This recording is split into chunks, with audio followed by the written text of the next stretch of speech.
Hey guys, Professor Bill, Comic Book University, and The Forgotten Queen, issue number 2. Let me try and not cover up her face. Who knows what she might do to me? Anyway, this was a pretty fun comic book. I don't know if I'm going to continue it or not, but not because it was bad, but because it's Valiant. And I just don't know enough about Valiant. And, yeah. Anyway, just we'll get to that in a hot minute. First off, we got a book written by Teenie Howard. We got art by Amilcar Pina. We got colors by Ulysses Areola. Letters and logo design by Jeff Powell. So, yeah, not from the Gobi Desert.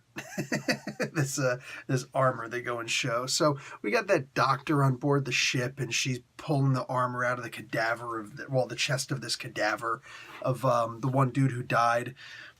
Basically, she's trying to summon Vexana, and we go back and we see some of the story of Vexana when she meets this princess of the desert, apparently one of the ancestors of I guess the Great Khan.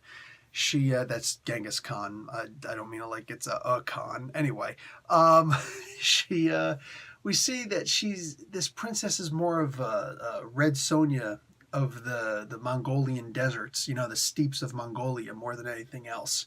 And she's like, yes, I will marry anyone who beats me in combat, which is the worst marriage plan ever. I'm just saying. So, I don't know, man. I guess it should be expected. I like that a lot was explained about Vexana. While she seemed so impervious to anything in the previous issue, in this issue, she's very much open to pain. But it's not like that physical pain. She doesn't seem like the type who's going to get hurt if she takes a punch. You know what I'm saying? Like she seems like somebody who's going to get up from pretty much anything. I really liked that we got to see the Immortal Warrior in this one. We got to see a whole bunch of interesting characters in this one. That was a very interesting surprise. Of course, it would have been even cooler if I understood more about the Eternal Warrior. Just, it is what it is. Not the Eternal Champion, mind you. Michael Moorcock, way different. I'm going to just say way better, just without even knowing. But Eternal Champion, cool, man. Let me see what's up with that. Isn't he supposed to also be protecting some druid chick? So where's she at? Anyway, this was interesting. Again, I wish I knew more about the Valiant universe. Maybe I'll actually figure it out by reading the comic book. It's a possibility, but I do have to cut down on some comic books. And unfortunately, Valiant just doesn't always do it for me, which is a shame. They cater really well to long-term fans, to longtime fans. But since I'm not one of those longtime fans, I struggle almost every single time that I read a comic book. One of their comics. It takes a lot. Shadow Man's the only exception so far with Andy Diggle.